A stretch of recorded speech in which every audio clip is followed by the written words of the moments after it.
जय श्री राम बच्चों, जय महाकाल, हर हर महादेव, ओम नमः शिवाय, जय माता दी और जय श्री श्याम। चलो, आप सबका स्वागत है आज की क्लास में।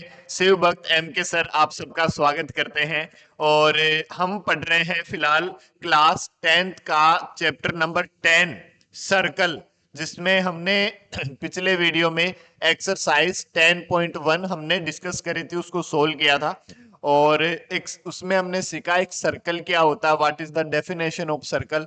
सर्कल बहुत सारे पॉइंटों का लोकस होता है, जो एक कोई फिक्स्ड पॉइंट से जो डिस्टेंस है वो हमेशा इक्वल होती है। ठीक है, उसके बारे में हमने डिटेल से पढ़ा। हमने एक लाइन और एक सर्कल के रिलेशन के बारे में भी जाना। देखो, 3 टाइप के रिलेशन हो सकते हैं। या तो लाइन सर्कल के बाहर से पास कर जाए, जिसको हम क्या बोलते हैं, नॉन इंटरसेक्टिंग लाइन। या फिर सर्कल को एक पॉइंट पर टच करे लाइन और फिर पास कर जाए, उसको क्या बोलते हैं, टेंजेंट। ठीक है। और या फिर सर्कल को 2 पॉइंट पर कट करके आर पार करके लाइन पास कर जाए। 3 पॉसिबिलिटीज हमने पढ़ी। आर पार करने वाली लाइन को हम क्या बोलते हैं, सीकेंट बोल देते हैं। ठीक है, इनके बारे में हमने पढ़ा। और आज की क्लास में हम आगे का पार्ट मींस एक सर्कल और एक पॉइंट के बीच में क्या क्या रिलेशन, क्या क्या पॉसिबिलिटीज हो सकती है, उसके बारे में हम डिस्कस करने वाले हैं। तो चलो, अब बिना देरी करे हुए स्टार्ट करते हैं। क्या, number of tangent from A point on A circle. एक पॉइंट से एक सर्कल पर नंबर ऑफ टेंजेंट की बात करें यदि हम, तो देखो, यदि हम बात करें नंबर ऑफ टेंजेंट की, तो यदि हम बात करें नंबर ऑफ टेंजेंट की, तो कितनी नंबर ऑफ टेंजेंट हो सकती है। देखो, वो डिपेंड करेगा पॉइंट पर। पॉइंट कहाँ लाई करता है। देखो, यदि पॉइंट कहाँ कहाँ लाई कर सकता है, यदि हम बात करें, जैसे ये कोई सर्कल है। ठीक है, तो पॉइंट यदि हम बात करें तो गुरुजी, पॉइंट सर्कल के अंदर हो सकता है। 3 पॉसिबिलिटीज हो सकती है। या तो पॉइंट सर्कल के अंदर हो, या फिर पॉइंट सर्कल के ऊपर लाई करता हो, या फिर पॉइंट सर्कल के बाहर हो। ठीक है, तो एक पॉसिबिलिटीज ये। दूसरी, जैसे मान लो ये सर्कल है और सर्कल के ऊपर एक पॉइंट लाई कर रहा है, ये सर्कल का सेंटर है। ठीक है। और या फिर और क्या पॉसिबिलिटीज हो सकती है, पॉइंट सर्कल के बाहर हो सकता है। ठीक है, तो 3 पॉसिबिलिटीज हो सकती है कि एक पॉइंट और एक सर्कल के बीच में क्या क्या रिलेशन हो सकते हैं। तो हम यदि बात करें कि गुरुजी, पॉइंट या तो सर्कल के अंदर हो सकता है, या फिर पॉइंट सर्कल के ऊपर हो सकता है, और या फिर पॉइंट सर्कल के बाहर हो सकता है। 3 पॉसिबिलिटीज हो सकती है। और अब हम यदि बात करें टेंजेंट की, कि टेंजेंट किसको कहते हैं, तो हमने देखो पिछले वीडियो में भी देखा, टेंजेंट एक सर्कल को एक पॉइंट पर टच करती है और पास कर जाती है। ठीक है, तो अब यदि हम बात करें कि इस पॉइंट से इस सर्कल पर टेंजेंट ड्रॉ करने की यदि हम बात करें, तो इस पॉइंट से जितने भी जो आप लाइन पास कराओगे, ठीक है, वो सबके सब जो है सर्कल के अंदर से होकर पास करेगी। ठीक है, तो सर्कल के अंदर से होकर पास करेगी, तो उसको हम क्या कहेंगे, सेकेंड कहेंगे। उसको हम क्या कहेंगे, सेकेंड कहेंगे। क्यों? क्योंकि वो तो सर्कल को 2 अलग अलग पॉइंट पर कट करके पास कर रही है, तो वो तो टेंजेंट होगी ही नहीं। टेंजेंट के लिए तो हम क्या जानते हैं कि टेंजेंट तो सर सर्कल को एक पॉइंट पर टच करती है और पास कर जाती है। तो जब पॉइंट सर्कल के अंदर हो, तो नंबर ऑफ टेंजेंट कितनी होती है गुरुजी, 0। एक भी टेंजेंट नहीं होगी। कब? जब point inside the circle, when point lies inside of circle. यदि पॉइंट सर्कल के अंदर लाई करता हो, तो नंबर ऑफ टेंजेंट कितनी होगी, 0। क्यों? क्योंकि वो सभी की सभी टेंजेंट नहीं होगी उस पॉइंट से पास करने वाली। उनको क्या कहेंगे हम, सीकेंट कहेंगे। क्यों? सीकेंट किसको कहते हैं, जो सर्कल को 2 अलग अलग पॉइंट पर कट करे और पास कर जाए, उसको क्या कहते हैं हम, उसको सीकेंट कहते हैं। ठीक है, यदि पॉइंट सर्कल के ऊपर लाई करता है, if point lies on circle, यदि पॉइंट सर्कल के ऊपर लाई करता है तो नंबर ऑफ टेंजेंट, इस पॉइंट पर हम एक टेंजेंट ड्रॉ कर सकते हैं। ठीक है, कितने टेंजेंट ड्रॉ कर सकते हैं? केवल एक टेंजेंट ड्रॉ कर सकते हैं। क्यों? हम जानते हैं कि सर्कल के ऊपर लाई करने वाले एक पॉइंट पर एक टेंजेंट ड्रॉ करी जा सकती है। ठीक है, तो यदि पॉइंट सर्कल के ऊपर लाई कर रहा है तो नंबर ऑफ टेंजेंट कितनी होगी? 1। ठीक है, if point lies on circle then the number of tangent equals to 1। एक टेंजेंट होगी। यदि हम बात करें point lies out of circle, यदि पॉइंट सर्कल के बाहर लाई करता है, ठीक है, सर्कल के बाहर हो, तो फिर नंबर ऑफ टेंजेंट कितनी हो सकती है? देखो, इस पॉइंट से यदि हम बात करें तो गुरुजी एक तो ऐसे हम ड्रॉ कर सकते हैं और एक टेंजेंट ऐसे हम ड्रॉ कर सकते हैं। तो कितनी टेंजेंट ड्रॉ कर सकते हैं? 2 टेंजेंट ड्रॉ कर सकते हैं। तो if point outside of circle then number of tangent will be 2। तब नंबर ऑफ टेंजेंट कितनी होगी? 2 होगी। क्लियर? तो 3 पॉसिबिलिटीज यहां हुई। क्या क्या? कि यदि पॉइंट सर्कल के अंदर है तो नंबर ऑफ टेंजेंट 0, यदि पॉइंट सर्कल के ऊपर है तो नंबर ऑफ टेंजेंट 1, और यदि पॉइंट सर्कल के बाहर है तो नंबर ऑफ टेंजेंट 2। क्लियर है? ओके, नेक्स्ट थ्योरम 10.2, बड़ी ही इंपॉर्टेंट थ्योरम है बच्चों। बहुत ही कई बार तो एग्जाम में भी आई हुई है, आपकी बोर्ड एग्जाम में पूछा गया कई बार इस थ्योरम को। ठीक है, तो बड़ी इंपॉर्टेंट थ्योरम है। क्या कह रही है ये जो इंपॉर्टेंट थ्योरम है?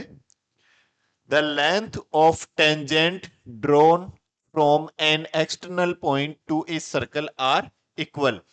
ऐसे कह रहा है कि एक सर्कल पर यदि कोई उसके बाहर किसी पॉइंट, एक्सटर्नल पॉइंट से जो टेंजेंट ड्रॉ करी जाती है, तो यदि पॉइंट एक्सटर्नल पॉइंट है तो नंबर ऑफ टेंजेंट कितनी होगी? गुरुजी 2।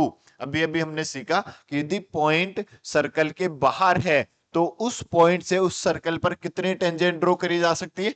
2 टेंजेंट ड्रॉ करी जा सकती है। और ये कह रहा है कि उन दोनों टेंजेंट की लेंथ जो है वो इक्वल होती है, ये आपको प्रूव करना है। ठीक है, तो हमारे पास एक सर्कल है, देखो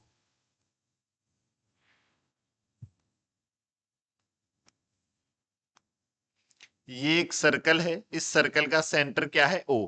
ये सर्कल का सेंटर है ओ, और ये हमारे पास एक पॉइंट है पी। इस पॉइंट से इस सर्कल पर कितनी टेंजेंट ड्रॉ करी जा सकती है सर? 2 टेंजेंट ड्रॉ करी जा सकती है। ये ठीक है, जैसे ये पॉइंट P है, ये पॉइंट A है, ये पॉइंट B है, और मैंने और एक इसको भी मिला दिया, O को B से भी मिला दिया। अब आपको गिवन क्या है? देखो, यदि हम लिखें गिवन, गिवन है हमें कि गुरुजी एक सर्कल है जिसका सेंटर O है, जिस पर 2 टेंजेंट है PA and PB। 2 tangent PA and PB are drawn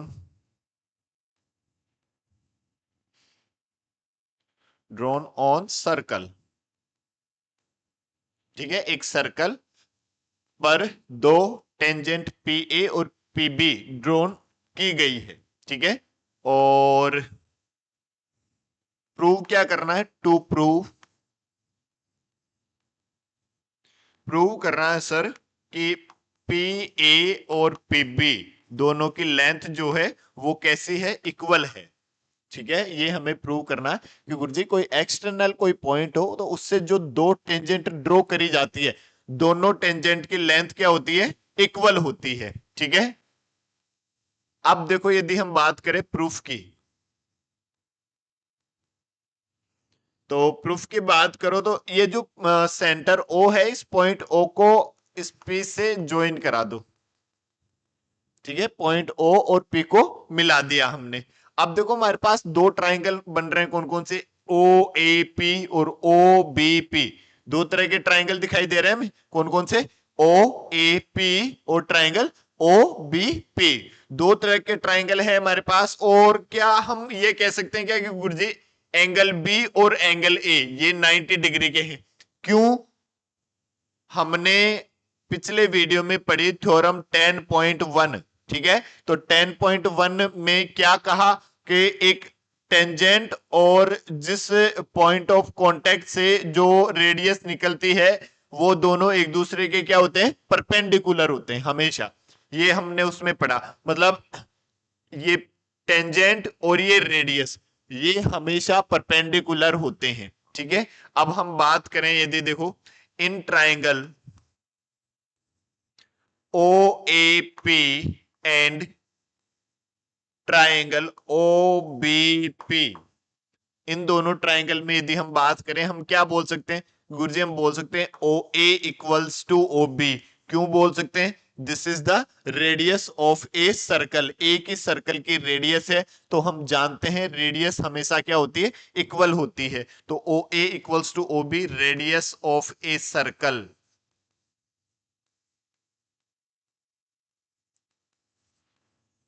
और हम फिर और क्या बात करें कि गुरुजी ओपी इक्वल्स टू ओपी। क्यों? कॉमन साइड ओपी तो ओपी दोनों ही ट्राइंगल में है तो ये तो सेम ही होगा, कॉमन। और क्या बोल सकते हैं गुरुजी? और बोल सकते हैं angle A equals to angle B each 90 degree. दोनों 90 डिग्री के एंगल है इसलिए ये इक्वल होंगे। अब देखो कौन सी प्रॉपर्टी लगेगी? ये तो एक तो एंगल 90 का हो गया, हाइपोटेनियस इक्वल है और एक साइड इक्वल है। तो आरएचएस कॉन्ग्रुएंसी की आरएचएस प्रॉपर्टी, ठीक है। तो क्या कहेंगे? By RHS rule triangle O A P is congruent of triangle O B P. Triangle O A P और ट्राइंगल ओ बी पी दोनों क्या हो गए? कॉन्ग्रुएंट हो गए। देन बाय सिपिसिटी रूल, क्या है CPCT rule? Corresponding parts of congruent triangle. जो कॉन्ग्रुएंट ट्राइंगल होते हैं उनके जो कोरस्पॉन्डिंग पार्ट्स है वो एक दूसरे के हमेशा इक्वल होते हैं, ठीक है। तो हम क्या बोल सकते हैं? Corresponding parts of congruent triangle are always equal. Then P A equals to P B. तो जो पी ए है और पी बी है दोनों एक दूसरे के क्या हो जाएगी? इक्वल हो जाएगी, ठीक है। हैंस प्रूव, ये हमें प्रूव करना था। तो ये यहां से एक इंपॉर्टेंट रिजल्ट ये भी मिला हमें क्या कि हम जानते हैं कि यदि कोई पॉइंट सर्कल के बाहर है तो उस पॉइंट से उस सर्कल पर कितनी टेंजेंट ड्रॉ करी जा सकती है? सर दो टेंजेंट ड्रॉ करी जा सकती है और उन दोनों टेंजेंट की जो लेंथ है वो हमेशा इक्वल होती है, ठीक है। जो बाहर जो पॉइंट है उससे ड्रॉ करने वाली दोनों टेंजेंट की लेंथ जो है वो इक्वल होती है। क्लियर है? अब हम देखो आगे बढ़ते हैं। अब क्या है एग्जाम्पल नंबर 1 क्या है? Prove that in two concentric circle. सबसे पहले तो हम बात करें कंसेंट्रिक सर्कल की। तो कंसेंट्रिक सर्कल किसको कहते हैं? ऐसे सर्कल जिसका जो एक ही सेंटर पर बने हो, ठीक है। एक ही सेंटर पर बनने वाले सर्कल को क्या कहते हैं? Concentric circle.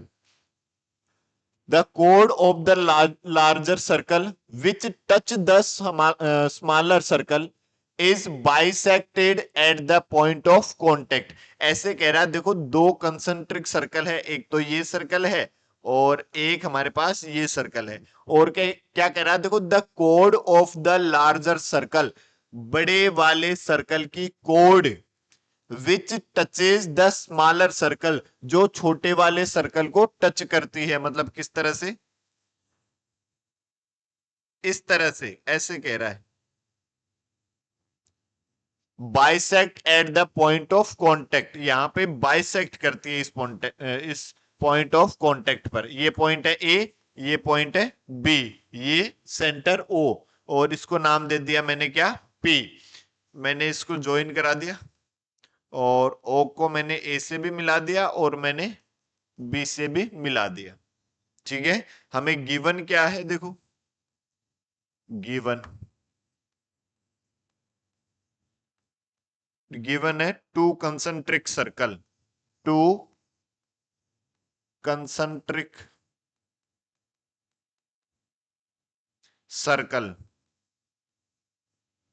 whose center O,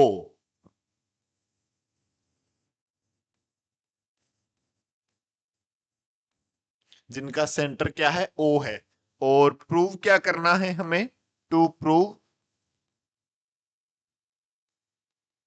prove करना है सर हमें AP equals to BP, AP equals to BP की ये जो पॉइंट पी है, पॉइंट ऑफ कांटेक्ट, वो इस कोड को बाइसेक्ट करता है, ये हमें प्रूव करना है। अब देखो प्रूफ प्रूफ बड़ा ही सिंपल है। यदि हम प्रूफ के लिए बात करें तो देखो, यदि हम इन दोनों ट्राइंगल को, ट्राइंगल ओ पी ए और ट्राइंगल ओ पी बी, इन दोनों ट्राइंगल को यदि हम कॉन्ग्रुएंट प्रूव कर दें तो फिर we know that by CPCT rule AP equals to BP, तब एपी और बीपी क्या हो सकते हैं, इक्वल हो जाएंगे। क्यों, ये दोनों ट्राइंगल क्या कॉन्ग्रुएंट हो जाए तब। अब हम कॉन्ग्रुएंसी के अकॉर्डिंग यदि देखें तो अब देखो इसमें जैसे लिखा in triangle O P A and triangle O P B, इन दोनों ट्राइंगल में यदि हम बात करें तो हम क्या लिख सकते हैं कि गुरुजी, एक तो हम लिख सकते हैं O A equals to O B. क्यों, क्योंकि ओ ए और ओ बी तो एक बड़े वाले सर्कल की रेडियस है, तो रेडियस तो हमेशा क्या होती है, सेम होती है। तो हम क्या लिख सकते हैं, O A equals to O B, radius of a circle, एक सर्कल की रेडियस, ठीक है। और हम क्या बोल सकते हैं, एक हम बोल सकते हैं ओपी इक्वल्स टू ओपी, क्यों, कॉमन साइड है। So OP equals to OP, common side. और क्या बोल सकते हैं गुरुजी, और बोल सकते हैं, देखो ये एंगल 90 डिग्री है, ये एंगल भी 90 डिग्री है। क्यों, बाय थ्योरम 10.1, या फिर हम जानते हैं कि एक टेंजेंट और पॉइंट ऑफ कांटेक्ट पर जो रेडियस होती है, both are perpendicular to each other. So the angle O P A equals to angle O P B, each 90, दोनों 90 90 के एंगल है। तो अब कौन सी थ्योरम लग रही है गुरुजी, आरएचएस रूल लग रहा, R right angle H hypotenuse और एक side. So we can say that by RHS rule triangle OPA is congruent triangle OPB। ठीक है, दोनों ट्राइंगल कैसे हो गए, congruent. So by CPCT rule AP equals to BP, hence prove, यही हमें प्रूव करना था। Is that clear, simple. हमने क्या किया, इन दोनों ट्राइंगल को आरएचएस रूल से कॉन्ग्रेंट प्रूव कर दिया। कैसे, एक तो ओपी इक्वल्स टू ओपी हुआ, एक ओ ए इक्वल्स टू ओबी हुआ, और एक ये एंगल 90 डिग्री। तो यदि ये दोनों कॉन्ग्रेंट हो गए तो हम जानते हैं कॉन्ग्रेंट ट्राइंगल के कोरस्पॉन्डिंग पार्ट्स जो है, तीनों कोरस्पॉन्डिंग एंगल और तीनों कोरस्पॉन्डिंग साइड हमेशा इक्वल होती है। तो बस वही थ्योरम लगा दी हमने। क्लियर है, ओके।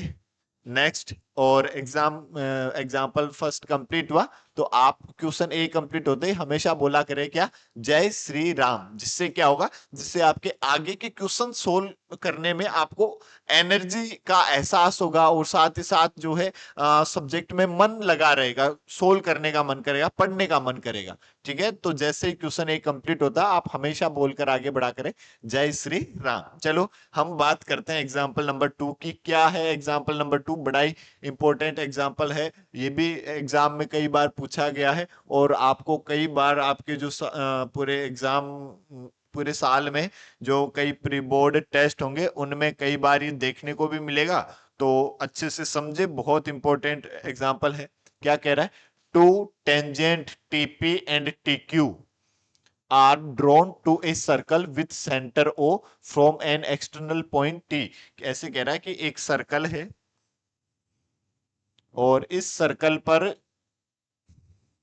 बाहर कोई, इस सर्कल का सेंटर है ओ, ये सेंटर है ओ, और ये कोई पॉइंट है टी, जिस पॉइंट टी से इस पर दो टेंजेंट है, एक तो टीपी और एक TQ,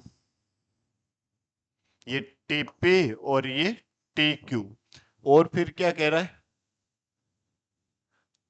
prove that angle P T Q, angle P T Q, ये वाला एंगल किसके इक्वल है, O P Q, O P Q, इस पी क्यू को और मिला दो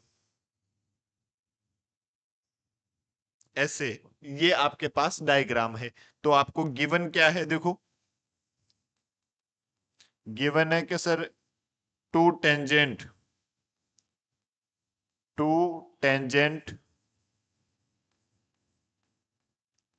TP and T Q are given.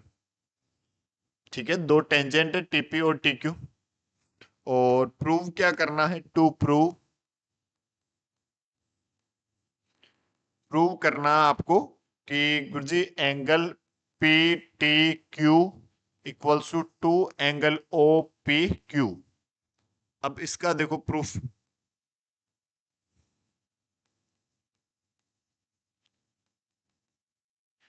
Proof के लिए देखो, यदि हम बात करें, देखो मैं ये बोल सकता हूं क्या कि ये टीपी और टीक्यू इक्वल होगी,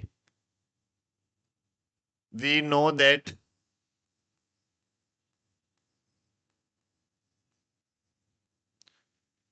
बाय थ्योरम 10.2 हम क्या कह सकते हैं गुरुजी, हम कह सकते हैं TP equals to T Q. एक कोई एक्सटर्नल पॉइंट से एक सर्कल पर खींची गई दो टेंजेंट, दोनों की लेंथ जो है हमेशा इक्वल होती है। यदि ये दोनों लेंथ इक्वल है तो ये एंगल और ये एंगल भी इक्वल होगा क्या, हाँ बिल्कुल होगा। क्यों, हम जानते हैं the opposite side of equal angle are always equal. तो एंगल, इसको नाम दे देता हूं मैं, जैसे इस एंगल को नाम दे दो एक्स, इसको भी नाम दे दो एक्स, और इस एंगल को नाम दे दो आप थीटा। तो angle P equals to angle Q equals to X. ठीक है, और इस एंगल को नाम दे दिया, ये मान लो एंगल है आपके पास थीटा। तो एक तो हम लगा देंगे, एक ट्रायंगल के तीनों एंगल का सम कितना होता है, 180 डिग्री। तो हम क्या कह सकते हैं, हम कह सकते हैं sir theta plus X equals to 180 degree, ऐसे हम कह सकते हैं। और क्या बोल सकते हैं, theta plus 2x equals to 180, theta को उधर ट्रांसफर कर दिया, 2x equals to 180 minus theta, 2 से डिवाइड कर दिया, x equals to 180 minus theta divide by 2, या सेपरेट कर दिया तो 180 डिवाइड बाई 2 तो 90, और माइनस थीटा बाई 2, ये किसकी वैल्यू आ गई, x की वैल्यू आ गई। और हम ये जो एंगल है ओ पी टी, ये वाला एंगल, ये कितना जानते हैं गुरुजी, ये 90, क्यों, बाय थ्योरम 10.1। एक टेंजेंट और एक रेडियस, ये हमेशा एक दूसरे के क्या होती है गुरुजी, परपेंडिकुलर होती है। तो हम क्या लिखेंगे, we know that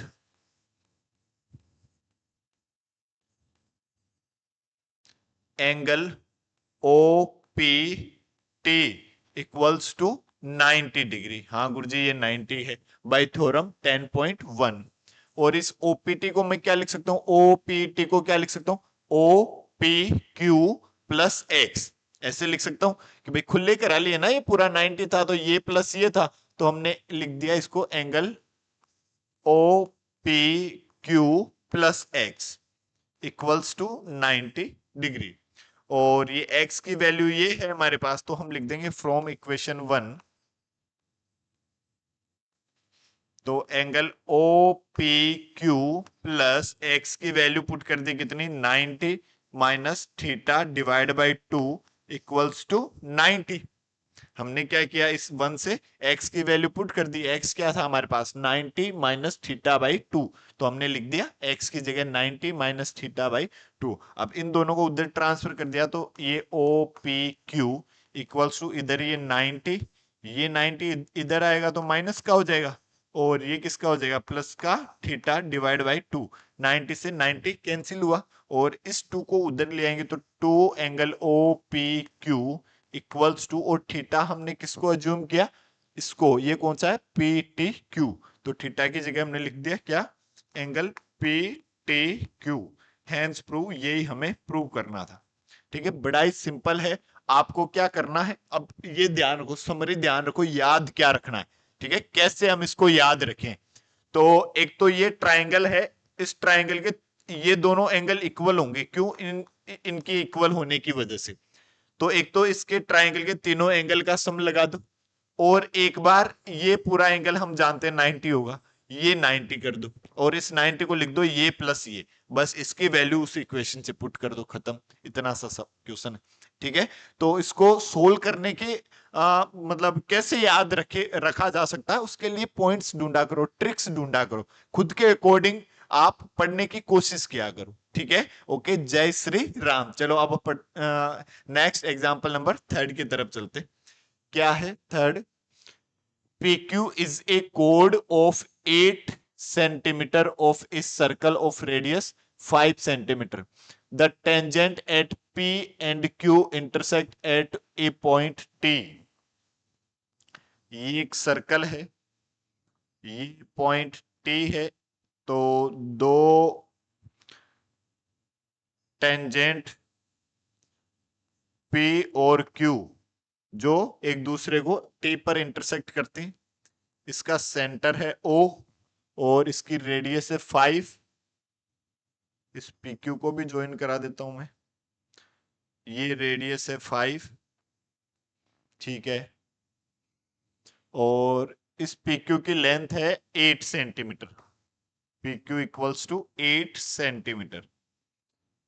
find the length of TP। इस TP की लेंथ फाइंड करनी।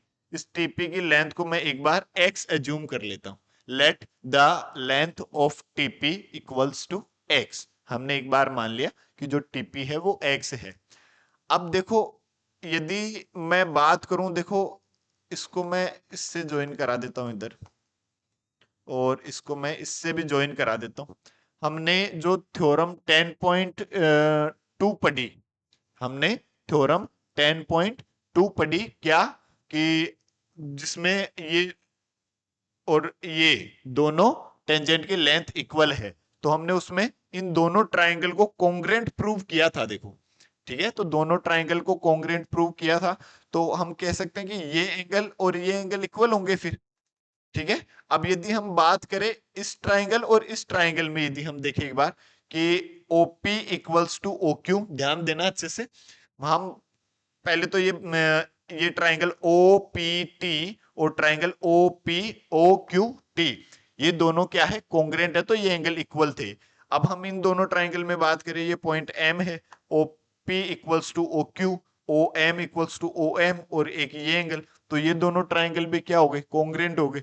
कॉन्ग्रेंट हो गए तो ये एंगल इक्वल होंगे, तो ये 90 का एंगल हुआ, और ये पूरी PQ 8 है, तो ये 4 और ये भी 4। ठीक है, ये बात आ गई क्या समझ में। ये दोनों ट्राइंगल क्या हो गए, कॉन्ग्रेंट। दोनों ट्राइंगल कॉन्ग्रेंट है, तो ये एंगल और ये एंगल इक्वल होंगे, और ये पूरा 90, पूरा 180 का है, तो दोनों कितने कितने के हो जाएंगे, 90 90 के हो जाएंगे, और ये 4 और ये 4 हो जाएगी। ये 4 है, ये 5 है, तो ये 3 आ जाएगी बाई पाइथागोरस थ्योरम। ठीक है, ये वाली जो लेंथ है, ये वाली OM, ये 3 आ जाएगी, और इस 3 को आने के बाद ये जो है TM, इसको मैं Y एज्यूम कर लेता हूं। क्लियर है। अब देखो इतना सा है, अब क्वेश्चन सोल्व हो जाएगा आराम से। हमने क्या किया, ये पूरी 8 थी, तो ये हाफ ये हाफ, ठीक है, तो 4 और 4, और ये 5 है, ये 5 है, ये 4 है, तो बाई पाइथागोरस थ्योरम OM कितनी आ जाएगी, 3 आ जाएगी, और इसको मैंने Y एज्यूम कर लिया। अब एक बार मैं इस ट्राइंगल में देखू PMT, ये एंगल कितना है, 90 डिग्री, तो क्या ये इसमें पाइथागोरस थ्योरम यूज कर सकते हैं क्या। हाँ बिल्कुल कर सकते हैं। तो क्या होगा, देखो हाइपोटेनस तो क्या है, X in triangle PMT by Pythagoras theorem. क्या लिख सकते हैं? हाइपोटेनस का square equals to perpendicular square plus base का स्क्वायर, या फिर X square equals to Y square plus 4 का स्क्वायर कितना? 16। This is equation number 1। Clear? फिर यदि हम ट्राइंगल की बात करें ओ पी टी, इसमें ये एंगल भी 90 डिग्री है क्या? By theorem 10.1। हाँ गुरुजी, ये 10.1 जो है 10.1 यही कहती है कि टेंजेंट और जो रेडियस है वो दोनों एक दूसरे की क्या होती है? परपेंडिकुलर होती है। तो हम क्या कह सकते हैं कि angle O P T equals to, sorry, 90 degree. हाँ, एंगल ओपीटी क्या है? 90 डिग्री है। तो in triangle OPT by Pythagoras theorem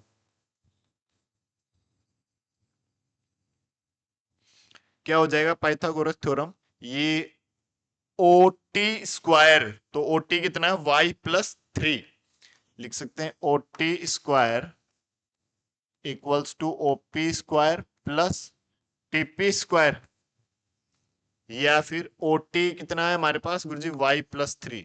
तो वाई प्लस 3 का स्क्वायर इक्वल्स टू ओपी कितना है गुरुजी? 5। तो ये 5 का स्क्वायर प्लस टीपी कितना है? x, तो ये x का स्क्वायर। अब इसके स्क्वायर को ओपन कर दिया हमने किससे? a प्लस बी के होल स्क्वायर से। क्या होता है a प्लस बी का whole square? a square plus 2ab plus B square. तो a square plus 2ab, 2 into Y into 3, मैंने लिखा 6y प्लस बी स्क्वायर 3 का स्क्वायर 9 इक्वल्स टू ये कितना? 25 प्लस एक्स स्क्वायर। और हमें वैल्यू किसकी चाहिए? एक्स की चाहिए। तो इक्वेशन 1 से हमने एक्स स्क्वायर की वैल्यू पुट कर दो इसमें, फ्रॉम इक्वेशन 1। तो Y square plus 6y plus 9 equals to 25 plus X square की वैल्यू क्या है? Y square plus 16।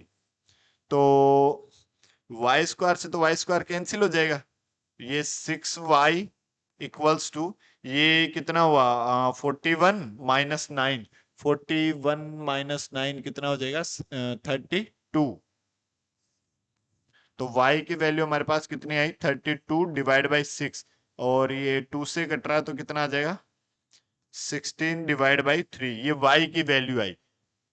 हमें तो x की वैल्यू चाहिए, तो ये इक्वेशन 1 में पुट कर दो। Put in equation 1। तो 1 में पुट करोगे तो ये एक्स स्क्वायर इक्वल्स टू 16/3 का होल स्क्वायर प्लस 16। तो अब ये क्या होगा? देखो, एक्स स्क्वायर इक्वल्स टू 16 का स्क्वायर कितना? 256 डिवाइड बाई 9 प्लस 16, इनका एलसीएम ले लो। तो ये एक्स स्क्वायर इक्वल्स टू, ये X square equals to LCM कितना आया? 9। तो ये 256 प्लस ये 16 9 जा 144, या फिर एक्स स्क्वायर इक्वल्स टू, इन दोनों को ऐड कर दिया तो ये कितना? 400 डिवाइड बाई 9। और यहाँ स्क्वायर रूट यदि ले लेंगे तो एक्स की वैल्यू कितनी आ जाएगी? 20 डिवाइड 400 का स्क्वायर रूट तो 20 और 9 का 3। तो एक्स की वैल्यू जो है वो आपके पास कितनी आई? 20 डिवाइड बाई 3। ये आपका आंसर हो जाएगा। क्लियर है? ये आपकी एक्सरसाइज के जो एग्जाम्पल है वो कंप्लीट, और अगले वीडियो में हम एक्सरसाइज 10.2 के क्वेश्चन सोल्व करेंगे। तब तक आप जो है एग्जाम्पल्स को बढ़िया कंप्लीट करें, तैयार करें। ओके, जय श्री राम, जय महाकाल, हर हर महादेव। Thank you.